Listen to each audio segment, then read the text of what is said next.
जय हिंद भाई। लास्ट दिन आ गया, अब लोग पूछ रहे हैं ग्रो के आईपीओ का फाइनल वर्डिक्ट क्या है भाई। जहां पर मार्केट टंबल डाउन करके गया, ओकला ने अच्छे खासे रिटर्न्स वगैरह नहीं दिए, क्या करे क्या नहीं करे।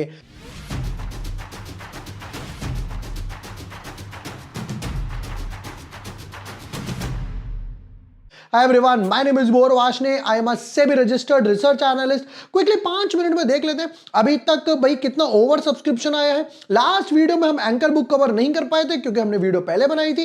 एंकर बुक में कौन कौन से नाम सामने आ रहे हैं भाई, बाकी ब्रोकर्स ने क्या बोला है, अभी तक क्या चल रहा है क्या नहीं चल रहा। Without wasting time let's deep dive in our analysis. But yes, before moving ahead, अगर अभी तक आपने चैनल सब्सक्राइब नहीं किया है या न्यू यूजर हो तो यहां पर मैंने पाइन लैब्स का आईपीओ एनालिसिस भी डाल दिया, एफएमसीजी स्टॉक का ब्रेकआउट था, फिर उसके बाद ग्रो के आईपीओ का डिटेल्ड एनालिसिस में ऑलरेडी यहां पर डाल चुका हूं।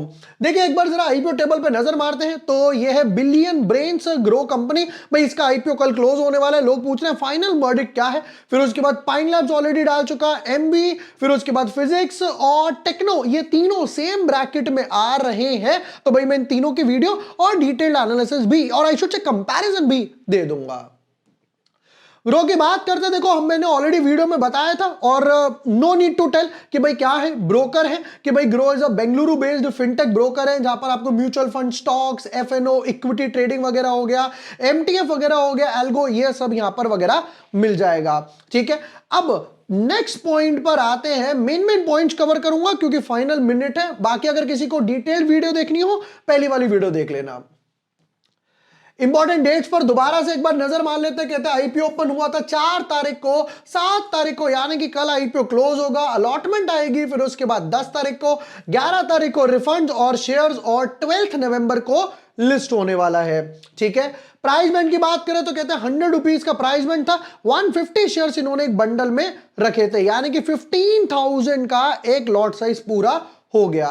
अब जरा कोटा की बात कर लेते हैं। कहते भाई हम लोगों ने 66 करोड़ के आसपास शेयर्स रखे थे, उसमें से 49 करोड़ 74 लाख के आसपास 75% यानी कि क्यूआई भी था, जिसमें से 30% एक्स एंकर था। एंकर्स कौन से होते हैं? म्यूचुअल फंड्स वाले।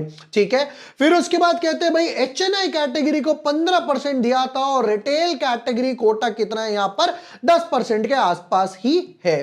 ठीक है, अब आते हैं जरा नेक्स्ट पार्ट पर कि भैया कितना सब्सक्राइब हुआ, क्या हुआ। ये आ गई एंकर इन्वेस्टर की बुक। तो पहले एंकर इन्वेस्टर पे नजर ही डाल लेते हैं कि भाई इनका एंकर इन्वेस्टर वगैरह कैसा चला था। एंकर इन्वेस्टर कहां हो जी? ये आ गए भैया एंकर इन्वेस्टर की बुक। एचडीएफसी का नाम सामने आ गया, एचडीएफसी म्यूचुअल फंड, एचडीएफसी बाप रे कितना डाला है भाई एचडीएफसी ने। गवर्नमेंट ऑफ सिंगापुर आ गया, मोनेटरी आ गया, कोटक का नाम सामने आ गया, निपॉन का नाम सामने आ गया, एसबीआई आ गया, अबू धाबी आ गया, गोल्डमैन सैक्स भी आ गया, वाह।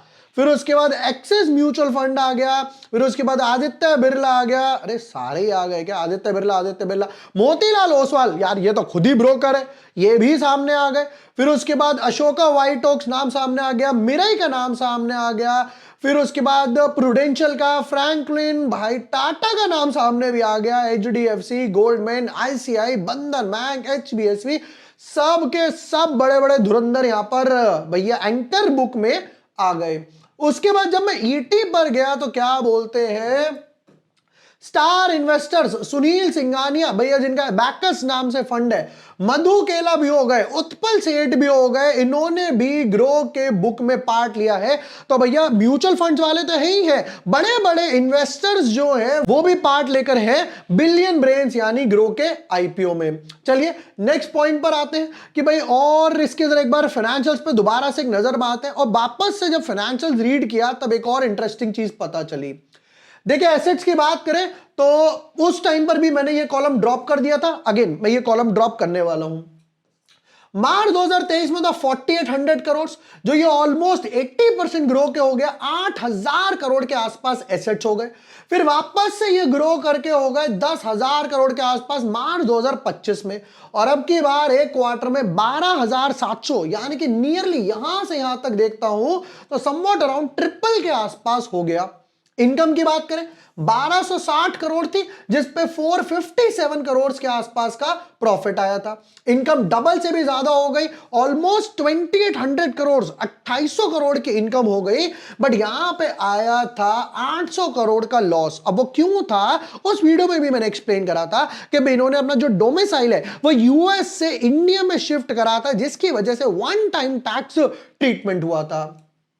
ये कॉलम हम ड्रॉप कर रहे हैं। 2800 से यहां पर सेल्स हो गई, इनकम हो गई 4000 करोड़ की, और प्रॉफिट हो गया 1800 करोड़ के आसपास।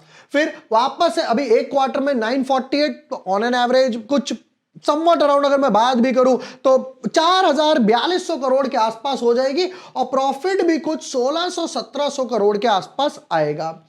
अब देखो हुआ क्या, कुछ एक दो लोगों ने ना मुझे वीडियो भेजे कि भाई इनका जो ये प्रॉफिट है वन क्वार्टर का वो ज्यादा बढ़ा हुआ दिखा रहा है वन टाइम रिवर्सल की वजह से। भाई मैं वापस से आरएचपी पे पढ़ने गया, 300-400 पेज पढ़ने के बाद कुछ कीवर्ड्स रिवर्सल ये वो कीवर्ड सर्च करने के बाद क्या पता चला, शेयर करता हूं। अब यही चीज मैं आपके साथ यहां पर शेयर करता हूं। हम लोग यहां पर गए, तब हम लोगों ने ये जो चीज पढ़नी शुरू करी कि भाई यहां पर क्या क्या ये जो चीज हुई है, ये क्या हुआ है, ये वो पॉइंट है। देखिए बेसिकली कुछ लोगों ने बोला, इनफैक्ट मेरे को भी व्हाट्सएप पे लोगों ने बोला कि भाई 159 करोड़ का इनका वन टाइम रिवर्सल हुआ है, जिसकी वजह से ये जो क्वार्टर के प्रॉफिट ज्यादा दिखाए जा रहे हैं। जब यहां पर गए क्या कहते हैं, are employee benefits expense decreased by 45% to 1300 million, यानी कि 136 करोड़ हो गया in the 3 months ended June, from this 248 million 3 months ended June 2024 की बात हो रही है। Primarily due to decrease in salaries, allowances and bonuses, जिसकी वजह से भाई ये बोलते हैं ये हुआ था। This decrease was due to one time long term incentive of 159 crore that was paid to management in 3 months ended June 2024. This long-term incentive was reversed in fiscal 2025. ये 2025 में ऑलरेडी सेटल हो गया है, इसका 2026 से कोई लेना देना नहीं है। प्लस जब हम आरएचपी के पेज नंबर 170 पर आते हैं, राइट, जो भैया इन्होंने डॉक्यूमेंट फाइल करा था उसमें क्या बोलते हैं जरा समझिएगा। ये इन्होंने ग्रो के बारे में बात करी है, आर कंपनी, ये एंजल वन की बात हो रही है। तो यहां पर इन्होंने 2025 में क्या लिखा हुआ है, 39.89% है प्रॉफिट लॉस का मार्जिन, यानी कि 40% के आसपास, जो सेम टाइम पे एंजल का कितना है, 10% के आसपास। मतलब ये नहीं है कि 159 करोड़ का रिवर्सल जो हुआ है वो रिवर्सल हुआ है भैया 2025 में, अभी के आसपास नहीं हुआ। काइंड ऑफ अ मिसलीडिंग बात थी वो, जिसके लिए मैंने क्लैरिफाई कर दिया। वापस आते हैं, ये पॉइंट भी कवर हो गया कि भाई फाइनेंशियल्स में एक अच्छी चीज है कि जो प्रॉफिट मार्जिन पहले कहीं थे 35% के आसपास, वो 44% के आसपास ग्रो करके गए। मोस्ट इंपॉर्टेंट, ग्रो भैया ऑलरेडी टॉप पर चल रहा है, यहां पर इनका 15% के आसपास मार्केट शेयर था 2 साल पहले, वो ग्रो करके 26% के आसपास आ गया, एंड होपफुली 28, 30, 33 भी लेकर आ जाए 2 साल के अंदर। चलिए अब आते हैं कि भाई अभी तक कितना रहा, पीयर कंपैरिजन क्या बोलते हैं, बाकी ब्रोकर्स ने क्या बोला। चलिए बाकी ब्रोकर्स की बात करें तो कहते हैं भाई 11 लोगों ने बोला है अप्लाई, मे अप्लाई एक ने बोला, न्यूट्रल 2 लोगों ने बोला, अवॉइड किसी ने नहीं बोला, और नॉट रेटेड 5 ने यहां पर बोला है। कहते हैं आनंद राठी अप्लाई, अरियांत कैपिटल अप्लाई, फिर उसके बाद बीपी इक्विटीज कह रहे apply, Canara bank securities apply, फिर उसके बाद कहते हैं भाई डीआर चौकसी अप्लाई, रिलायंस सिक्योरिटीज, उसके बाद एसबीआई कैप हो गया, एसबीआई एमएफएस हो गया, सुशील फाइनेंस, स्वास्तिका और वेंचरा, इन सब ब्रोकर्स ने अच्छी खासी एक अप्लाई की दी है। अब आते हैं जरा भाई पीयर कंपैरिजन क्या बोल रहा है वो भी समझ लेते हैं। कहते हैं ये हमारा आईपीएल ग्रो का जिसका ईपीएस था 3 का, ये ऑलरेडी कंपैरिजन में मेन वीडियो में बता दिया था। तो कट शॉट यहां पर मेन ब्रोकर देख लेते हैं, जैसे एंजल वन हो गया, मोतीलाल हो गया, इनका ईपीएस है 130 का, इसका 41 का, ईपीएस इनका कम है। पी रेशियो की बात करें तो देखिए इनका पी रेशियो था 33 का, जहां पर इसका 19, 24, 45, तो पी रेशियो कहीं ना कहीं इन लाइन लाए हैं। But return on net worth में एक अच्छी खासी बाजी मारी है 37, ये इनका ऑलमोस्ट आधा, 20 ये भी ऑलमोस्ट आधे के नियर पास 22, तो रिटर्न ऑन नेट वर्थ पर बाजी मारी। अभी तक कितना सब्सक्रिप्शन आया वो भी चेक कर लेते हैं।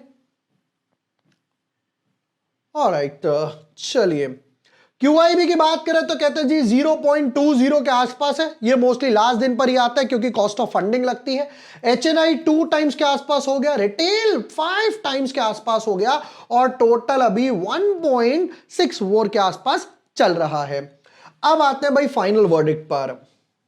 ऑलराइट, चलिए देखो long term number 1, listing in long term, listing इन और इसको कर देते हैं ओवर सब्सक्रिप्शन।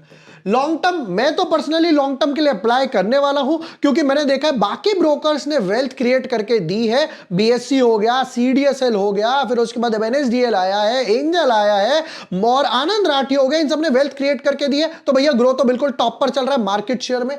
तो लॉन्ग टर्म के लिए तो अप्लाई किया जाएगा, थोड़ी बहुत मार्केट वोलेटिलिटी आएगी, चलेगा, पार्ट जर्नी का पार्ट है।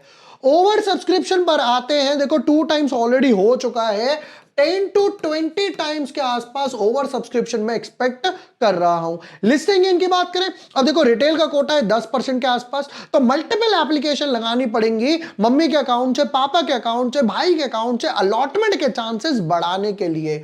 लिस्टिंग इन 10 से लेकर समवट अराउंड 18% के आसपास लिस्टिंग इन में एक्सपेक्ट कर रहा हूं। फाइनल वर्डिक्ट है कि मैं मल्टीपल अकाउंट से अप्लाई डेफिनेटली करने वाला हूं। ये तो ग्रो का IPO का फाइनल वर्डिक्ट। बाकी जो क्लैरिफिकेशन लोगों ने मांगे थे, बाकी ब्रोकर्स ने क्या बोला, कौन कौन QIB में आए, एंकर इन्वेस्टर्स मधु केला जी आ गए, भाई साहब सुनील सिंघानिया, ये सब भी आए हैं। ये सब भी मैंने बाकी जो वीडियो में कवर कर दिया।